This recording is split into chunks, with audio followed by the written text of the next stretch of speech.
ಮೈಸೂರು ಕೊಡಗು ಲೋಕಸಭಾ ಕ್ಷೇತ್ರದ ಮೈತ್ರಿ ಅಭ್ಯರ್ಥಿ ಯದುವೀರ್ ಅವರು ನಮ್ಮ ಜೊತೆ ಇದ್ದಾರೆ. ಅವ್ರನ್ನ ಮಾತಾಡ್ಸ್ತಾ ಹೋಗ್ತೀನಿ. ಸರ್, ಇವತ್ತು ದೇವರಾಜ ಅರಸ್ ಅವರ ಸಮಾಧಿಗೆ ಪೂಜೆ ಸಲ್ಲಿಸಲಿಕ್ಕೆ ಬಂದಿದ್ವಿ.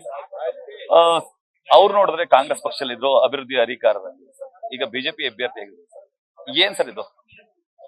ಅವರ ಪ್ರತಿಮೆಗೂ ಕೂಡ ನಾವು ಪುಷ್ಪಾರ್ಚನೆಯನ್ನು ಮಾಡಿದೀವಿ, ಮಾಲಾರ್ಪಣೆ ಮಾಡಿ ಇಲ್ಲಿಗೆ ಬಂದು ನಮ್ಮ ಗೌರವವನ್ನು ಸಲ್ಲಿಸಿದ್ವಿ.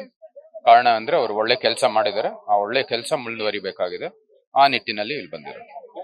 ಯದುವೀರ್ ಅವರು ಗಿಮಿಕ್ ಮಾಡ್ತಿದ್ದಾರೆ ಅನ್ನೋ ಮಾತು ಸರ್. ಯಾರು? ಯದುವೀರ್ ಅವರು ಗಿಮಿಕ್ ಮಾಡ್ತಿದ್ದಾರೆ. ಈ ರೀತಿ ಏನು ಗಿಮಿಕ್ ಇಲ್ಲ. ಹೇಗಾಗುತ್ತೆ, ನಮ್ದೇ ಸಮುದಾಯದವರು, ನಮ್ಮ ಅರಸು ಸಮುದಾಯದವರು ಆಗಿರೋದ್ರಿಂದ ಮತ್ತೆ ನಮ್ಮ ಸಂಬಂಧಿಕರು ಆಗಿರೋದ್ರಿಂದ ಆ ನಿಟ್ಟಿನಲ್ಲಿ ಬಂದಿರೋದು.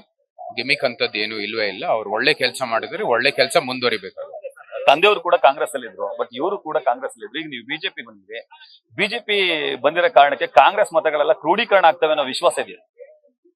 ನಮ್ಗೆ ವಿಶ್ವಾಸ ಇರೋದು ಎಲ್ಲರೂ ಸಂಪೂರ್ಣವಾಗಿ ಬೆಂಬಲವನ್ನು ಕೊಡ್ತಾರೆ. ಹೇಗಿದೆ ಸರ್ ರೆಸ್ಪಾನ್ಸ್? ಒಳ್ಳೆ ಪ್ರತಿಕ್ರಿಯೆಯನ್ನು ಕೊಟ್ಟಿದ್ದಾರೆ, ಉತ್ಸಾಹದಿಂದ ಭಾಗವಹಿಸಿದರೆ ನಿಮ್ ನೋಡ್ಬೋದು, ನೀವೇ ವೀಕ್ಷಿಸರು ನೋಡ್ಬೋದು. ನಾಮಪತ್ರ ಸಲ್ಲಿಕೆ ಬಳಿಕ ಹೀಗಾಗಿದೆ ಸರ್, ಮೊದಲನೇ ದಿನ ರಾಜಕಾರಣಕ್ಕೂ ಇವತ್ತಿನ ರಾಜಕಾರಣಕ್ಕೂ ಎಷ್ಟು ಕಾನ್ಫಿಡೆನ್ಸ್ ಲೆವೆಲ್ ಹೆಚ್ಚಾಗಿದೆ?